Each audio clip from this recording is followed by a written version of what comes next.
5 o'clock. If everybody would please stand, we're going to have a brief invocation. And following that invocation, I'm going to ask newly elected County Commissioner at Large Davis Poole to lead us in the Pledge of Allegiance. So let us pray. Heavenly Father, dear Lord God, we love you, and we thank you for this day you've given us. It's this time to be here to do the work of this your county. God, I thank you for each and every person in this room and the role they play in our community. God, I ask you to be with each and every commissioner around these tables. Just open our hearts and our minds to do what's the best decision of this county. And Lord, for those that have traveled, we got several that traveled here tonight. Lord, we just pray for travel mercies as they head back home. These things we ask in Jesus' name. Amen. This is the pledge.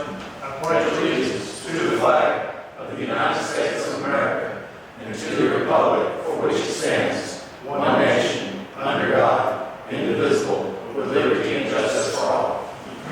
All right, call our meeting to order. Since slid in. I feel sure he's coming this weather may have him delayed. But as far as roll call goes right now, everyone is present except for Commissioner Watson and Commissioner McClellan. Next item will be to approve the agenda. Everyone should have a printed agenda before them. Any questions or comments on the agenda tonight?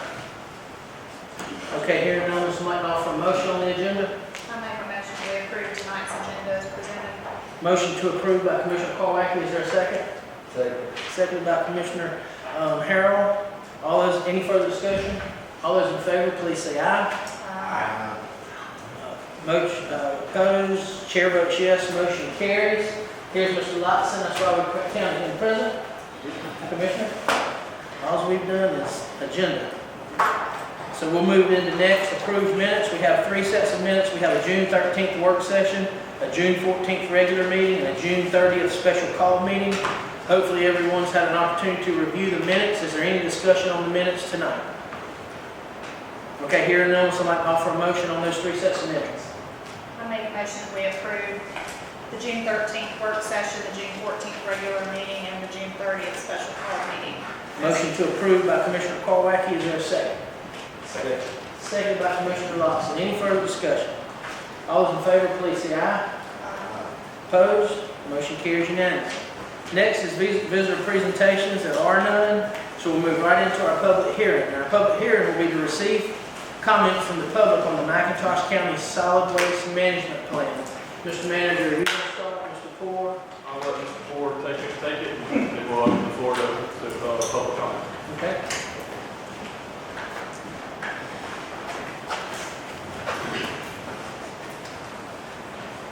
Thank you, Kathy, Mr. Kelly, Commissioners. We now know who the bravest people in the county are. Y'all had to come, but y'all didn't have to come. My name is Johnny Poore. I've been in the solid waste business for 30 years, and I've been the executive director of the Mark County Regional Solid Waste Authority for 29 of those 30 years. Will it be uncomfortable for you to stand on this side? Absolutely not. No, So that sir. the camera can see you. Oh, okay. You got my best out right now. Okay. Is this okay? All right. We started this a long time ago, and in 1990, the Georgia Solid Waste Management Act created the need for, saw the need, and created the impetus for every city and county in Georgia to have a solid waste management plan. I was around in those days when I started in this business. I had black hair, and solid waste was not even thought about. You put your trash out, and today it's still a lot that way. A lot of places, you put your trash out and it just goes away. Nobody ever thought about where away is. Well, away is that landfill, or that processing facility, or that recycling facility, or some solid waste handling facility. So the purpose of the act was to basically, for 159 counties and a whole bunch of cities and small towns in Georgia, to say, folks, you have to look at your solid waste management plan, because there was a federal regulation coming down the pipe. It's called REGRA, Subtitle D, which meant landfills were going to change, landfilling was going to change, solid waste was going to change. And so the purpose of the law and the rules were to, in this, as far as solid waste management plans, was to say to the state, not just McIntosh County, but every county, every city and town, folks, you need to look at your solid waste management systems look at what you have, look at what your needs are, what your goals are, and you need to have a plan. That plan was originally designed to be a 10-year plan, and it was updated. Our first plan in Lamar County was 1993. We updated it in 97, in 99, in 2003, in 2009, and in 2021. So the plan is a plan. You don't have to do anything in the plan, but you want a plan that's comprehensive. It's kind of like a big roadmap. If you want to get from here to Atlanta, I don't know why you leave there and you go to Atlanta, but if you want to do that, you didn't know where you're going. Of course, these days it's GPS. My mother had a roadmap all the time. But there are many ways you can get there. So the whole purpose of the plan is for you to take a look at it. Solid waste was ignored for so many decades. Go dig another hole somewhere. Let's go dig, and it wasn't permitted. Things have changed. So I'll run down through the plan. It's been online, I think, for a pretty good while. And Patrick got my extra copy, but now we can get you a copy if you want one. Without getting into the weeds, we can answer any question that pertains to the plan tonight. But the commissioners have had it for some time, and we reviewed it a month ago with the commissioners, and then put online to the public to take a look at. So let me just run through this. We don't have a little clicker. Here's my clicker right there, Sean, if you go ahead. All right, the purpose of the plan, I'm not going to belabor this, folks, so I hate just reading stuff, because y'all can read probably a lot better than I can, but you just want to make sure that you have adequate solid waste management systems for collection, handling, and disposal for at least 10 years. That was the original. There's nothing magic about 10 years, but that was the original law said you need to have at least a 10-year plan. Well, these days you better be looking 20, 30, 40, 50 years out.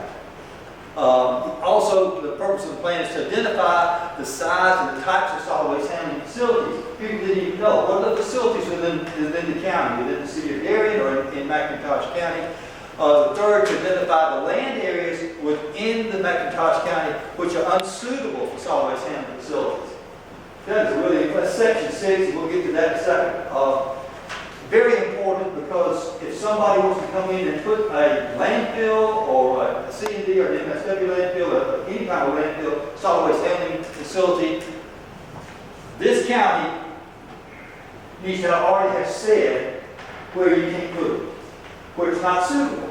Wetlands and groundwater recharge areas, and I will go ahead and jump ahead because I'm good at that. This was very, very key to us in Lamar County about 15 years ago. We had a large company that wanted to put a large landfill. Okay, that wasn't the biggest issue. They wanted to site it in a groundwater recharge area.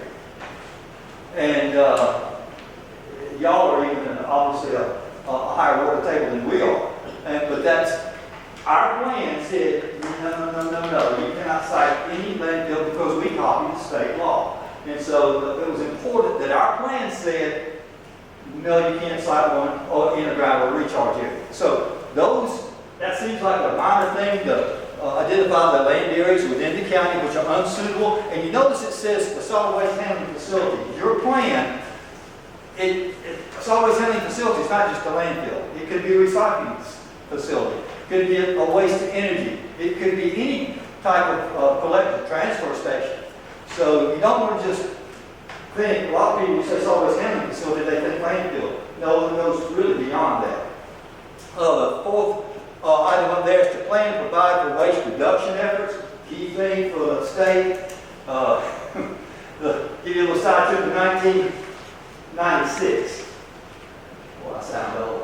In 1996, the state came out with goals and said, you have to have waste reduction goals of 25% in your county. Because the state goal was 25% for the state of Georgia. Well, those of you that recall, 1996, we had this thing going on in Atlanta called the Olympics. And they had so much construction and so much demolition and so much going on they didn't even come close to recycling 25% because their C&D went through the roof, and I think they wound up with a waste reduction of about 2%. So the state didn't even come close to meeting its goals, and it was a goal, it was not a mandate. The fifth thing is to assess the solid waste assets, liability needs. In short, what do we have? What are our goals? And how are we going to get there? So that's the essence of the plan. Sean, if you would. The plan elements are, these are kind of the sections, the chapters, if you will. They cover the population and amounts of waste, collection systems, the waste reduction in the county and in the city of Darien, disposal, land limitations, public education, and your implementation strategy. Tom, if you would. Now, those are the various sections, so I'll hit them a little more detail. Section 2 is the waste stream analysis. The plan states the population according to the U.S. Census Bureau and projections according to the Governor's Office of Planning and Budget. I don't know if anybody in this room agrees with those numbers. I know I don't, and people that I've talked to, but they are what they are. I think there was some question about the census the last go around. So the numbers, you can't lie in the plan, so we had to publish those numbers. However, we acknowledge that as Commissioner Watson asked a month ago, you have to plan for those numbers being wrong, whether being level or even increasing, because the projections were that the population would decrease. Now, I can't imagine, Terry being, you're going to have, to me, you're going to have more people coming than going. So that's why we put it in the plan to prepare for all effects there. Waste generation, there's a whole section on that. How many tons are generated within the county? How many tons? And it works out to 5.22 pounds per person per day. And you may say, well, I don't create 5.2 pounds in my household. I got 4 in my household. That's over 20 pounds a day. But that number includes all the businesses, the McDonald's, the grocery store, the restaurants, and the industry. So you take all the solid waste and divide by the number of people, and that's how you come up with that number right there. Same thing, how much of that is actually disposed in the landfill. And these numbers came from the landfill and the local waste hauler, which is Waste Management, which is your contracted hauler. And then the recycle, there's a whole section on recycling, but the amount that works out to 0.34, 685 tons during the year, works out to a recycling rate of 6.5%. Waste characterization studies, the last one, in section 2. Waste characterization studies is just a nice engineering word of saying what's in your garbage in your waste stream. In the state of Georgia, and that's one of my favorite things in here, they go to 13 regions, RDCs around the state, and they would take samples of the waste stream. How much of the waste stream here is cardboard, plastic, paper, food, organics, inorganics, miscellaneous electronics, and so they're classified, and it's called a waste characterization study. And the interesting thing to me is in this plan is a chart on page 12, I believe it is, that shows the coastal region as compared to the whole rest of the state, and you can throw a hat over how uniform the waste percentages are. McIntosh County has about the same amount of plastics as up in the Coosa River Valley up in the North Georgia.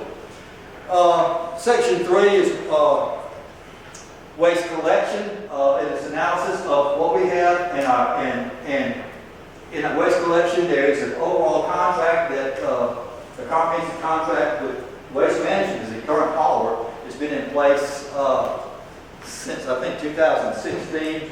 It's been updated 3 or 4 times. All of that's documented in the plan.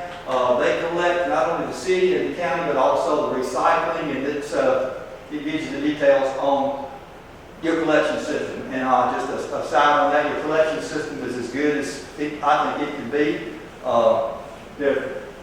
There are provisions in the plan if you want to do it yourself. I didn't say this, and I've said it at every meeting, and I know the commissions are probably inundated with period. But the purpose of this plan is so that you have a roadmap, so that you do have choices. Because when you want to permit something with EPD, whether it's any type of facility, or a landfill, or an expansion, or anything, one of the questions you have to answer to EPD for any type of permit is this compatible with the solid waste management plan? And so there's lots of options in here, lots of perhaps and maybes, and the commissioners may look at, because this is not just for this board of commissioners, but it's for the next one, and the next one, and the next one. In this section, it talks about the needs and goals and the implementation strategy and a contingency strategy. What happens if you get one of those Atlantic storms coming up through here? And what do you do about collection if the collection company can't collect? So you need a contingency strategy. Sean, if you would. This is my favorite slide of all. I've shown this slide everywhere. This came from the EPA website. You can go to the EPA website and download it yourself. Google EPA recycling. This is a national slide. And I'm only showing it because I like to. But this is an interesting thing for those of you who are really recycling enthusiasts, and we all need to be. This is good news and bad news. This is the national. And notice the years, 1960 through 2018, which was the last. Nationwide, and notice 1980. And you notice this gray line across here? All this right in here is how much waste is landfilled in the United States. This right is the light blue is the combustion with energy recovery. That's basically incinerators in the Northeast and Florida. The yellow is composting, and the darker blue is recycling. We're now recycling less than, well, we were at 33%, 34%. We're now down in the 20s because China no longer accepts a lot of our plastics. What the critical thing the takeaway on this slide is, we're still landfilling the same amount of waste in 2018 as we were in 1980. And I'm sure, and this continues on. So for 40 years, we've really not reduced what's going into the landfill. Oh, we've increased our recycling wonderfully. Well, kind of wonderfully. But all we're doing is recycling the increase from here to there with these other methods. We're still landfilling the same amount. I just put that in there because as an encouragement, and it's also like, come on, United States, we need to do something better with our garbage. Then you've heard of recycling for 4 decades. And all the promotion and all the public service announcements on TV. And it has been effective, but not in the overall amount of waste disposed. And that's kind of something that has always bothered me. And if it bothers you, it's okay. I think it's a good thing. If you would, Sean. Now, so section 4 is on waste reduction.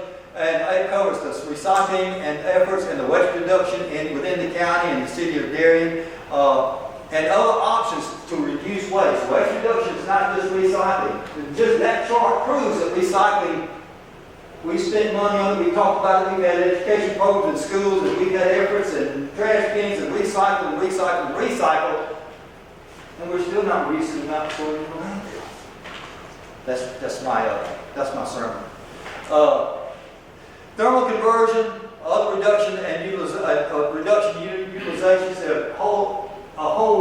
There's a plethora, a cornucopia of thermal reduction technologies. Everything from composting to thermal reduction, thermal conversion, anaerobic digestion, pyrolysis, carbonization, all sorts. Those are coming attractions. They're coming attractions. I teach that session, the thermal conversion session at the Georgia at the landfill certification school, and there's a whole section in the curriculum on these coming technologies. Landfill reclamation is another way to reduce waste. It's talked about in detail, and I talked with the commissioners, and in this plan it says that incineration, although it's a thermal conversion, is not something that the county would consider, and you couldn't anyway, but that way, in case somebody wanted to put an incinerator here, that they couldn't unless y'all changed the plan. Because it is a thermal conversion, so we made that distinction in our plan in Lamar County, and so you have the same distinction there. Incineration is not compatible with this plan. Because if it's not compatible with this plan, it's not going to happen. Okay, Sean? Okay, ahead. Disposal. We could probably title this section with that line from the Apollo 13 movie, Houston, we have a problem. Side trip, y'all may not know that, but that was actually a misquote. Jack Slater actually made the statement, and he said, Houston, we had a problem here, but they changed it so Tom Hanks would sound better in the movie. Houston, we have a problem. It's not really what was said. But at any rate, landfills, it covers the landfills that you have, the closed inert landfill, the open MSW that has very limited cycle life, and then your C&D landfill and its cycle life. The plan talks about your closure and post-closure, which is a requirement of the state. Reclamation as a possible tool for remediating and reclaiming space and recycling things that have been thrown away decades ago. That is a proven. This is a proven technology. Waste and energy thermal conversion and landfilling as disposal. Those fit in waste reduction, and those also fit in disposal. And then there's an emergency solid waste management section for disposal. What do you do if that storm comes through? Maybe they can collect it, but they can't get to the landfill. So there's a section on emergency management. Sean? Land limitations. There's a whole section on what I was talking about earlier, where it's not suitable in McIntosh County to site a solid waste handling facility. And it's very clear. And this was very critical at one time, as I mentioned earlier, in our location. There are maps in the plan which identify the unsuitable areas. They're defined. The flood zones, groundwater recharge areas, wetlands, and the watersheds, and then this map of all water areas. It also, this is very, very important, sets a procedure for new facilities to meet consistency with the solid waste management plan. If someone wants to site a facility, that could be anything from a transfer station to recycling, there is a procedure in the plan for how they go about it. And again, whatever is cited here has to be compatible with the plan. That procedure is very extensive. But if you don't have it, it's kind of like having no zoning. This is kind of your zoning. This is kind of your zoning for solid waste handling facilities, and it's a good thing. That's your control over what happens in your county as much as you can under the law. Sean? Education, public involvement. Talk about lead education is part of the contract with the contracted power. Part of education is public meetings like this, and public involvement is in meetings like this. And there are lots of things listed that can be utilized and may be utilized for education and public involvement, such as anything that is done in the future at the landfill to create. We've had tours, school groups. Fourth graders are especially, don't give me the first graders and don't give me those pre-teens. You know, the fourth grade is about, third and fourth is about right. But tours is good. Also instructions on, and even demonstrations on how landfills are constructed and how they're closed and capped and all of that. Because it's very, very, very technical and very, I won't say over-engineered, but the engineers are doing well on that because, and I'm not knocking them, these are all state requirements. And that's a good thing because it's uniform. Then finally, the Section 8 is on implementation and financing.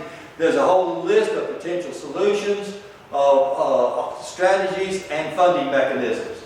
And the summary of this is basically whatever we need and whatever it takes. And we may, the goal is to leave the options open for this board of commissioners and future commissioners. And then lastly,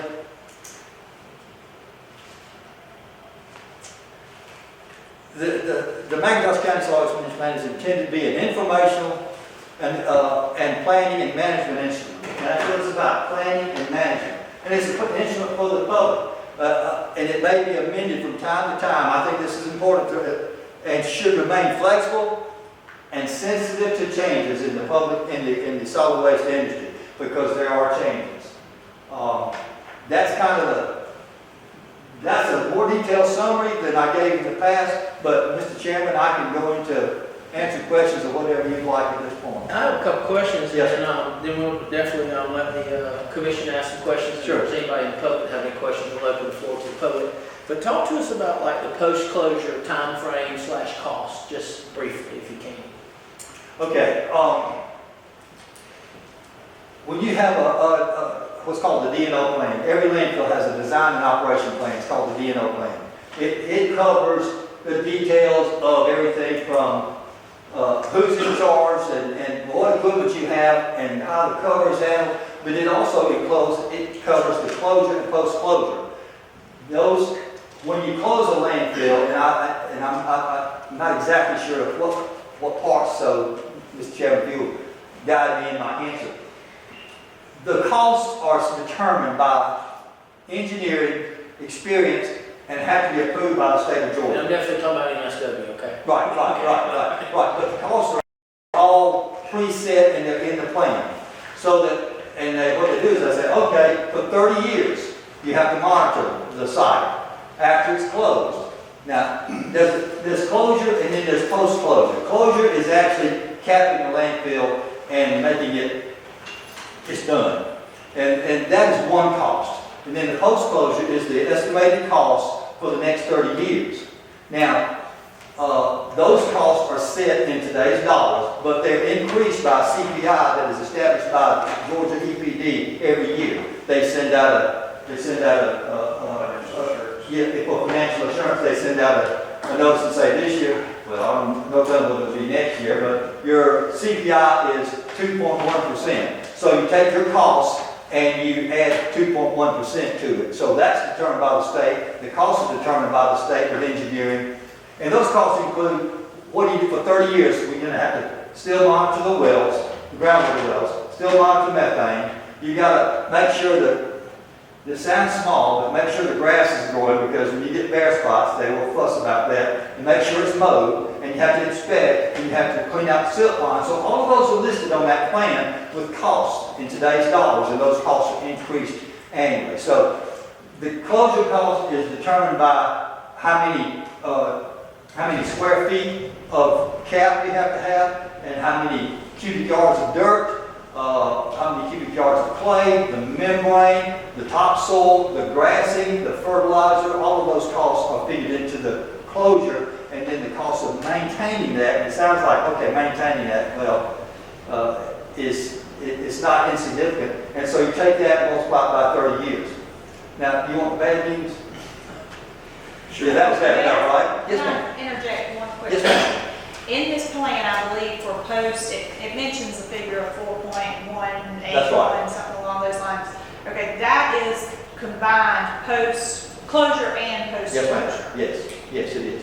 And if I remember right, the closure was about a little under $1 million, about 900,000, if I recall. Per capita. Huh? 849. 849, okay, 849,000, and the other is the annual cost times 30 years, but then again, it goes up every year because of that CPI. Okay. And again, you don't have to have $4 million, but that's what it's going to cost you over there. Now, I said the bad news. So, somebody asked me what was the biggest, one of the biggest concerns, as you out there, and I think the biggest unforeseen is regulatory changes. I'll watch what I say. I've gotten in trouble with EPD before because I said what I thought. We have a closed landfill, a capped landfill, and you're supposed to run it for 30 years. Okay, this is simple math. We closed that in 2000. So, I should have 8 years left. Not so fast. I still have 16 years left because the regulator decided that year 16, we're going to put everything on hold. So if they started the clock running again now, I would have the 22 years that we've already paid in closure, post-closure, and I still got 16 more. But the clock is stopped. They said we're going to hold it at 16. So that would be my concern. They can change the rules, they can move the goalposts. And they've done that because we're looking at now 32 years, and we don't know when it will end. This is one reason we're reclaiming.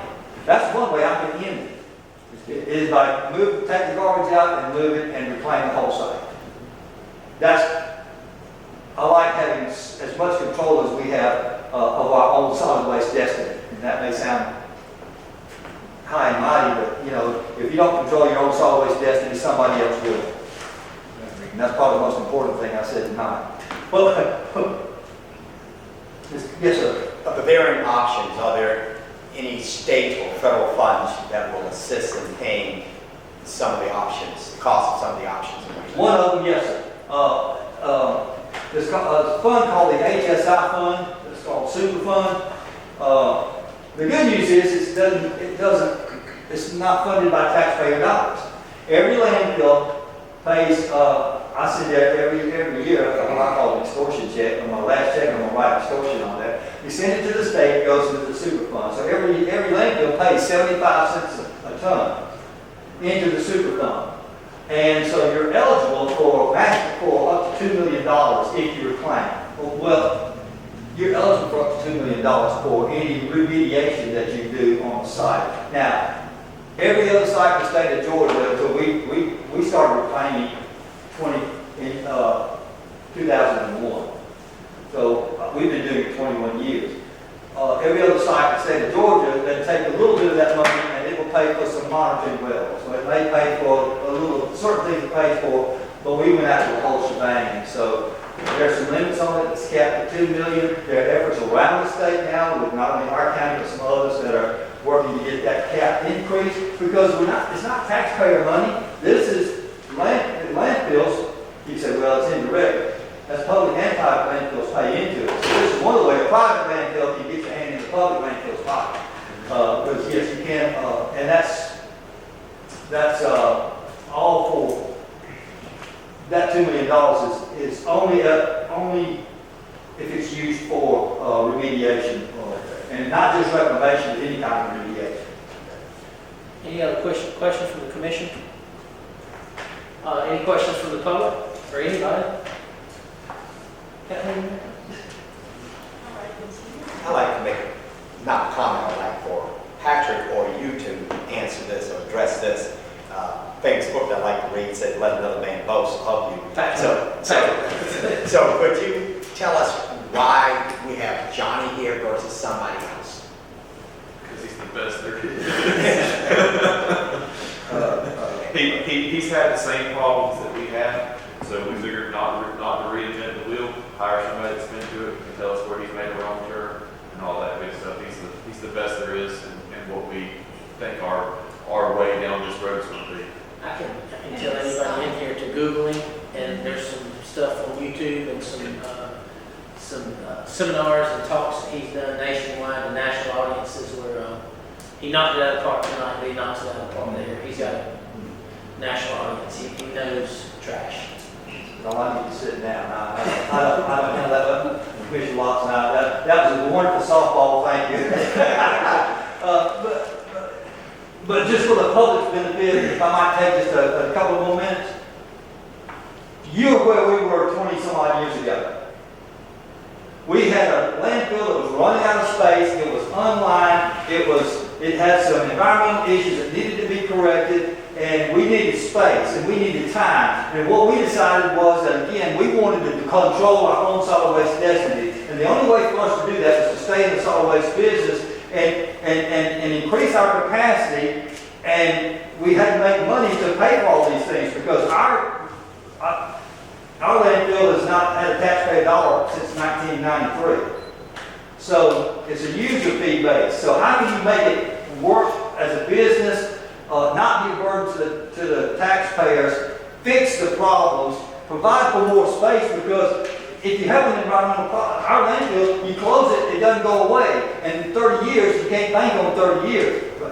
And I hate to admit that I predicted that a long time ago. I said, it's not going to stop at 30 years because they can change it because they can. So we have, those of you that read the plan, we have reclaimed. We reclaimed about 27 acres of our old landfill. And we recycled the tires and the appliances and the yard waste and the inert material and the soil. That's the key factor, the soil, the dirt. So we were using the space and the dirt that they thought was used up in the 1970s.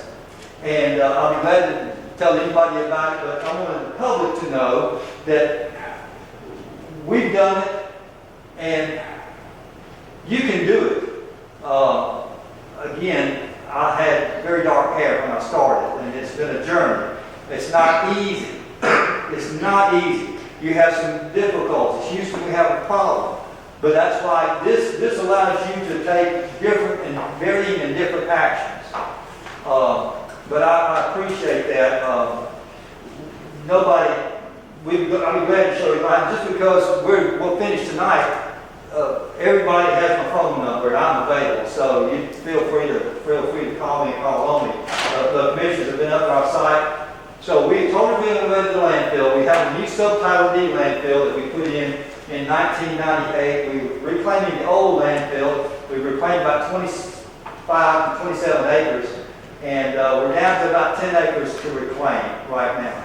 So we've been down this road, and I guess that's why they sought me out. And just one last thing, y'all are operating on about an 85 to 90% reclamation, if that's the word I'm looking for, rate, right? I mean, you're getting, it's like 85% of it's dirt, isn't it? It's 65. 65%. The recyclables, the metals, the plastics. 65% dirt, but yeah, by the time you get through, you're up to about 85. You're only putting about 10 or 15% in your new site. That's effectively that, because you're now recompacting it with compaction that they didn't use in the 70s. Right. So you're digging up a big fluffy space, you're getting the dirt out, the recyclables out, and then you take this and you compact it back. So you're effectively using about 10% space. So it's a very, very cost effective. Anybody in the public have any questions for Mr. Johnny or any of us?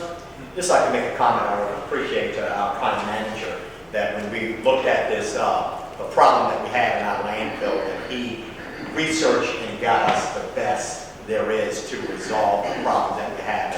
And I know that we're very environmental conscious in McIntosh County, and those that are environmental conscious can rest assured that this gentleman who is overseeing this board, assisting us with this, he too is very environmentally conscious, and we are going to take those things in consideration. Thank you, Commissioner Watson. And I will say this. I live and grew up in our county. So what we did was, because we weren't trying to save the world or change the world, we wanted to fix our problem.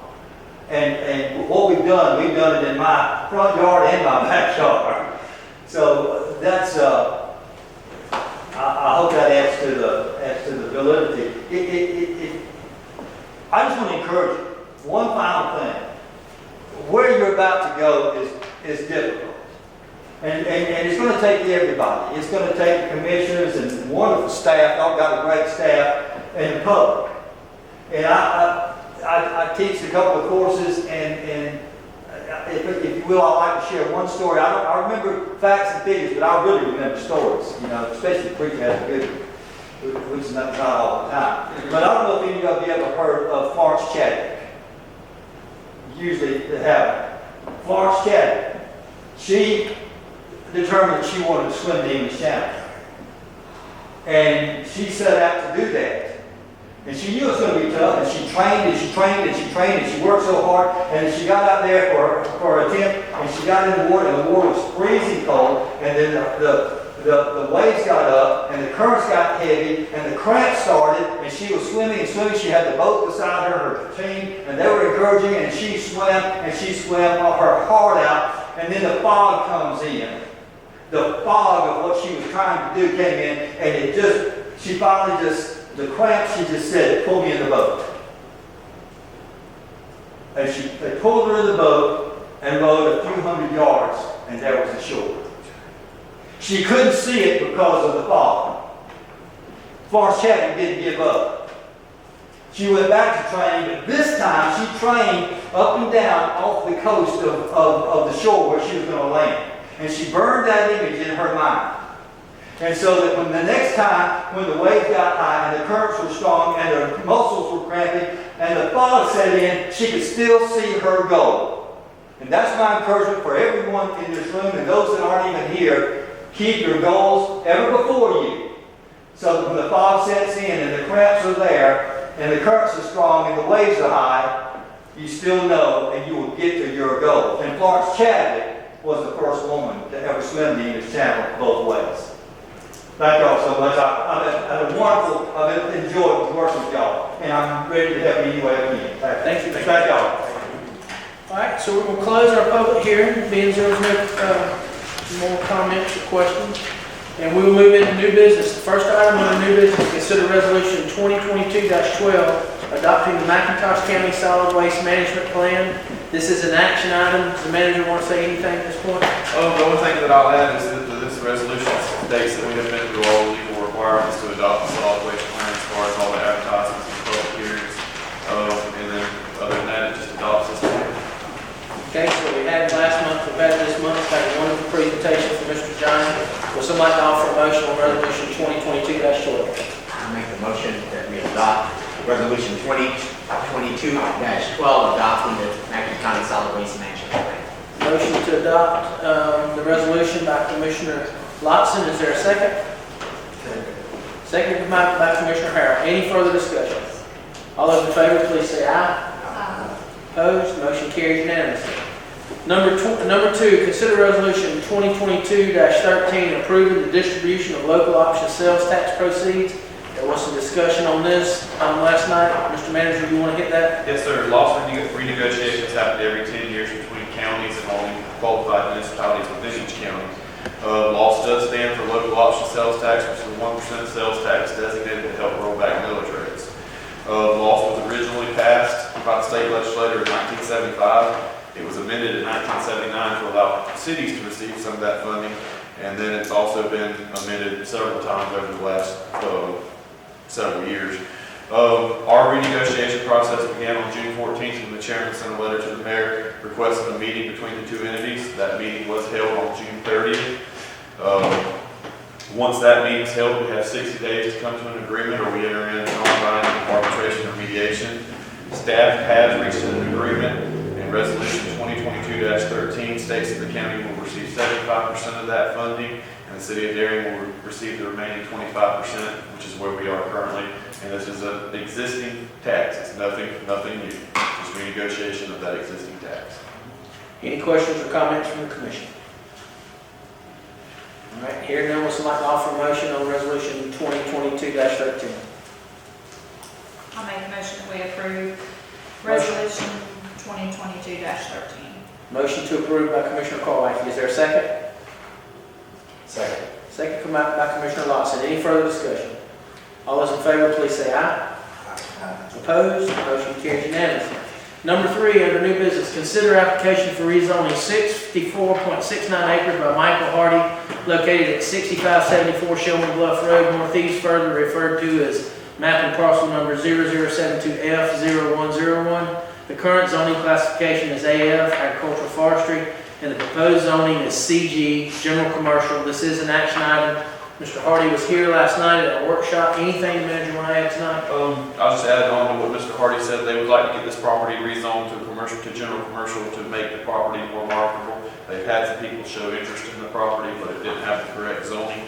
This zoning change would help with that. All the legal proceedings have happened for this with no opposition. However, the zoning board was unable to make a recommendation to the county commission due to a lack of a quorum last week. Okay. Would someone like to offer a motion on the application for rezoning? I make a motion that we release on the property. All right. Motion to approve by Commissioner Harrell. Is there a second? Second. Seconded by Commissioner Lawson. Any further discussion? All those in favor, please say aye. Opposed? Motion carries unanimously. Okay, number 4 under new business, consider application for rezoning 20.06 acres by Warehouser located on the Jones Road near the Davis Cemetery Road, further referred to as map and parcel number 0044-0003. The current zoning classification is AF, agricultural forestry, and the proposed zoning is IR, light industrial. This is an action item that was discussed last night as well, our public workshop.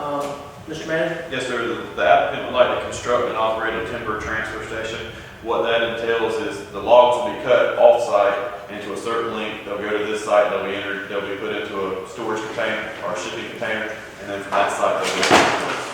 Right, and we do have, we have 2 representatives here that was not here last night. If there's any questions, because the commission did have some questions last night. But we do have an engineer with McCall Thomas, correct? Thomas and Hutton, I'm sorry. McCall Thomas is our engineer at my job. Thomas and Hutton, and we have a Warehouser representative here as well. Yes, sir. You can stand up front of them. Wherever, if there's anything you want to say, and they may have some questions. No, I'm just here to answer questions. Anything that you guys may have seen in the application packet or in regards to the subdivided property. We got Herbie Peters here as well. He is with Weyerhaeuser. He is directly involved with the implementation and operation of the proposed facility. And so the 2 of us together to answer any questions you guys have. I know there was a question about subdivision last night. We have confirmed that has been done. Okay. And y'all did the traffic counts, and Yes. I think it was stated at the zoning meeting, because I did come to that, and the logs will be cut off-site, brought on-site, and moved from log trailers into containers to be exported. Is that correct? Yes, sir. Yes, sir. Yeah, we will lay logs down. They won't come in and be moved off of the trailer and directly into the container. They'll be laid on pads, prepped and ready and sized, not sized, but kind of sorted together to be put into trailers, to the containers to be shipped out. Can you speak to the amount of additional traffic that this project will produce? So I can speak to that. So as was brought out earlier, we did perform a traffic impact analysis, which basically takes a look at the existing traffic on Jones Road, and then it actually applies the projected traffic from the operations that will be ongoing, and then it builds that out over a number of years to get to a peak traffic analysis.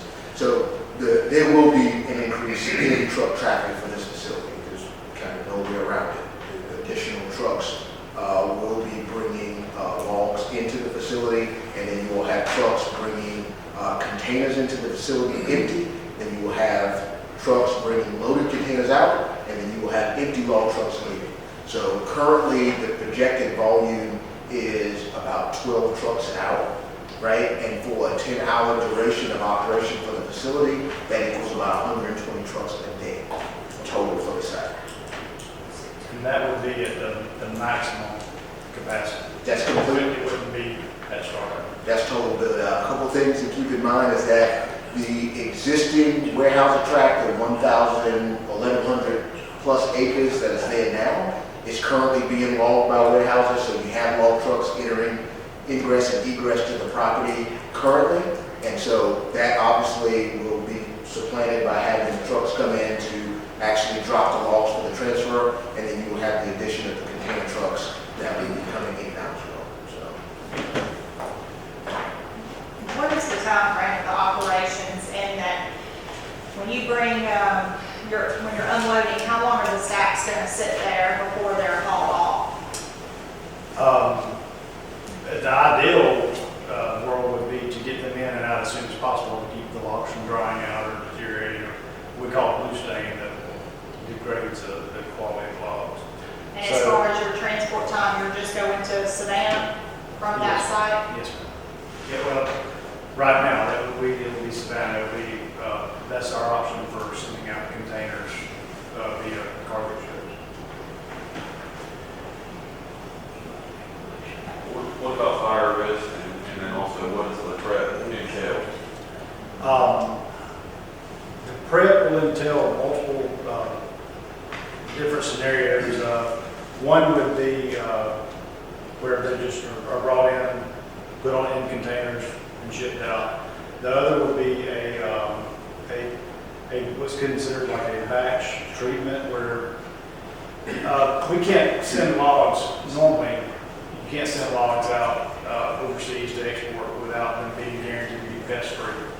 So we would take, and we have a company that's called Ecolab, a globally recognized company that would come in, treat the logs, make sure that they're pest-free, managed and administered by EPA and EPD permits we would have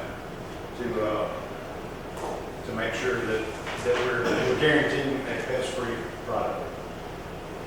Now, there was a lady at the public hearing the other day that had concerns and spoke out against it. But is it my understanding that y'all left a 300-foot buffer, 300-foot, 100 yards?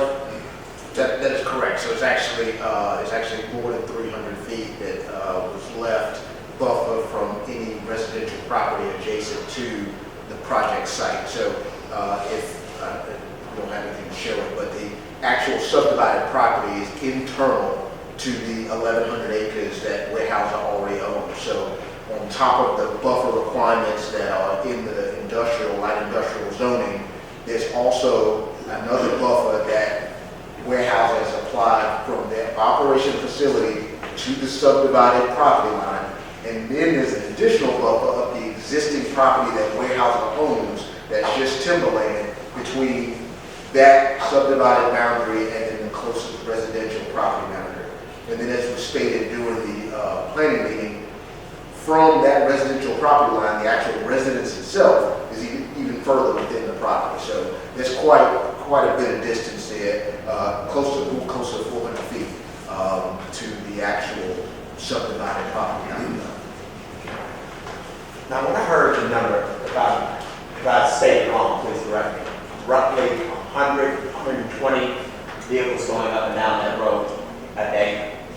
Is that what I heard? Yes, sir. 120 trucks at full build out will be entering and leaving the site. So that's total count at complete build out. How far down the road is that site from 17? It's about 2.5 to 3 miles. Is there any concern, I'm asking probably more to you, I don't go down Jones that far, that often. Is there a lot of concern, is there any concern from the residents of Jones that will interfere with their egress? Yes. I'm not sure how relevant this question is, but I'm curious. What's the impact to the county as far as financial? Is any of that tax revenue for the county? Other than the improvements in property, just tax proceeds from the improvements in property. So we get nothing from the business itself? How many jobs are this supposed to create? Right now, we're scheduled to just offer 5 jobs initially, and at least 8. And that doesn't include the truck drivers, right? No, that's correct. Yeah, and that's not to mention the benefits that this brings to the community. We plan on not only bringing Weyerhaeuser logs into this facility, we plan to offer to purchase outside logs from wood dealers, forest products industries, that would in turn benefit the landowners in McIntosh County, hopefully adding value to their timber. Is there any concern, and I don't know if you're able to answer this question or not, that volume of traffic on that road, that would eat up that road and therefore cost us more money down the road? I mean, it could, that road was built by the state of Georgia, so it is built to state standards, but that doesn't mean that it won't fail. When was it built? Ad, do you remember when that road was built by the state? In the 1940s, 1950s. But that's now our road, correct? That's correct.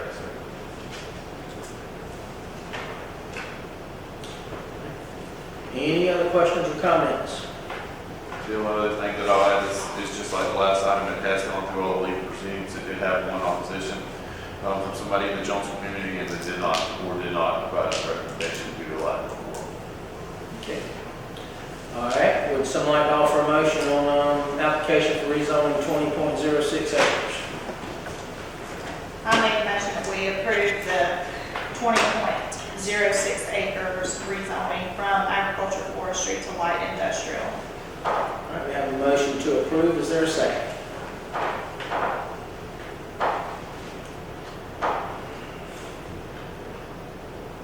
Okay, motion dies for lack of a second. Is there another motion?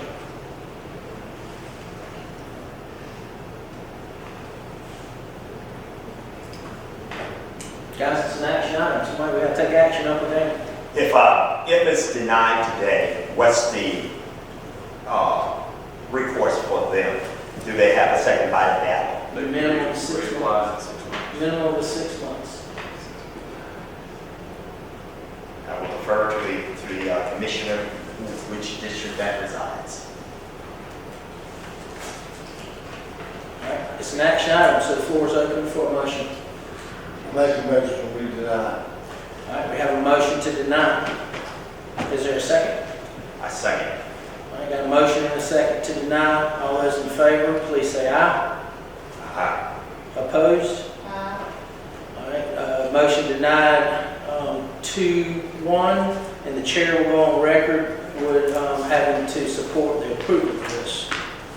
All right, next item on our agenda will be to consider For scheduling. my clarity, what does that mean? It's denied. Okay. You guys have 3 affirmative votes. Okay, just one more. Number 5, consider scheduling a budget retreat. This is an action item. We discussed this last night. We had thrown out the date of August the 23rd. So the facility is available, and I do have it penciled in. Okay, so the facility is available August 23rd. Would someone like to offer a motion for a budget retreat for August 23rd? I make that motion at 9 a.m. Motion by Commissioner Karwacki. Is there a second? Second. Second by Commissioner Lawson. Any further discussion? All those in favor, please say aye. Aye. Opposed? Motion carries unanimously. All right. Next item will be commissioner reports. We'll start with Commissioner Harrell. No report at this time. No report. Commissioner Lawson. No report this time. Commissioner Karwacki. 2 things. I wanted to make sure that everybody, in particular because of the filming, the Darien McIntosh County Chamber of Commerce will have their open house and ribbon cutting next week, June 21st at 5:30 at their new facility. So we'd like to make sure that everybody knows and the commission knows. And then secondly, I'd like to ask Patrick if he would give an update to everyone in regards to the improvements at Barrington Park. I'll do that in my report, yes, ma'am. Okay, and that concludes my report. All right, there's no chairman's report tonight, so we'll move into the county manager's report. Yes, sir. I'll be brief this evening. North Darien Drainage Ditch, the contractor has put in a request for to the engineer to certify it being complete. The engineers have given them 3 things on the punch list to complete before they'll do that, so that job's almost complete. The paving projects, so on Canal Street, grading and the base started this week. They expect to come back next week, weather permitting, and start the paving on Canal. Also likely to start next week is Jones Road, the portion that's getting resurfaced down there from Warsaw to the last house. That is scheduled to take at least 2 to 3 weeks on that. All this is weather permitting. We've had a lot of rain here lately. Once they leave Jones, they will go to the Smith Road intersection at 17 and Smith Road, making that, putting a decel lane in and straightening up that intersection to be more of a 90-degree angle. And as far as Barrington, it's an ongoing process. We out at the mouth of the river, there's a big sandbar that's built up, and if you if you're going out to the left of it, there's still a channel there. It's got a lot of logs in it, a lot of limbs and things, makes it hard to pass. People are hitting their boat props on logs under the water. Problem we have there is we don't own anything on either side of the mouth of the river. We've gotten in communications with Fort Barrington, who does own the property on both sides. They are willing to work with us. However, they do have a conservation easement on that property, and it's with the Nature Conservancy. So Nature Conservancy had to say so in it. They don't want us to dredge the mouth of that channel. We did go out there on site. We went out and showed it to me and Sean, along with Christy member from Nature Conservancy and their lawyer, and looked at other possible solutions. They have verbally committed to us that they would allow us to clean out the left side, the other channel, clear all that vegetation out, the logs and everything the boat motor crops are hitting. Fort Barrington has agreed to that also. We are waiting for written confirmation. Perfect company that we already have under contract to do this work is Zulu Marine Services, who just did this ditch stuff. They work with Nature Conservancy all the time. They know it well. They're pushing this. We're just waiting for the written confirmation that we can do it. Once we do that, we'll probably bring a change order with y'all to get that work done. If we can get the written statement saying that we can do it within the next couple of weeks, that project could be complete within 60 to 90 days. So we're working on that. Also, as far as Barrington, we are working on a GOSA grant for that project. We did do one with CARES money. We did not get that funding. So the pre-application for GOSA is due October 14th, and then from October 17th to December 20th, it'll be in the review process by the GOSA board. They'll have something back to those people that can make it to the next round in the spring of next year, and then the final application will be due May 30th of 2023 for that project, and that's the improvements to the campground that we're going for. We also do have some money in the 2022 SPALS to start October 1 that we could throw in as a match. Question if I can. Any idea of how much more, if any, that this change will result in impact to cost? It should bring the cost down because we were talking about $250,000 to $300,000 worth of dredging, and that'll bring the cost down. Will any of that money be able to go to this other thing? It'll most likely just be less grant money because we'll still have a match. It's 25% match on that funding, and we are working with Paul Metters at Coastal Resources, who did get a GOSA grant this year for Champion Boat Grant for an amount of $1.2 million. So he's filled out a successful application. He's given us a grading matrix. We're doing everything to get as many points as we can. Can those funds be used someplace else in the county? We don't have those funds yet because we're applying for the grant now. No, not the GOSA funds. The SPALS funds? Right. We set aside $200,000 for Barrington. I would imagine that we're going to need every bit of that for the match for this grant. Okay. I mean, a project can come in under budget and then it goes, it gets allocated to other projects. Okay, thanks. All right, any other questions for the manager? All right, does that conclude your report? It does, yes, sir. County Attorney's report? Yes, sir. Mr. Chairman, we have the need for a very brief executive session. I do not anticipate any action to be taken as a result of that. All right, somebody offer a motion to go into executive session? I make a motion. Motion? Second. All those in favor, please say aye. Opposed? We'll be in executive session, be ready. All right, does somebody like to make a motion to come out of executive session? I make a motion that we come out of executive session regarding real estate with no further action to be taken. Okay, there's a motion to come out, is there a second? Second. Okay, all those in favor, please say aye. Opposed? Motion carries unanimously with nothing further on our printed agenda, we will be adjourned.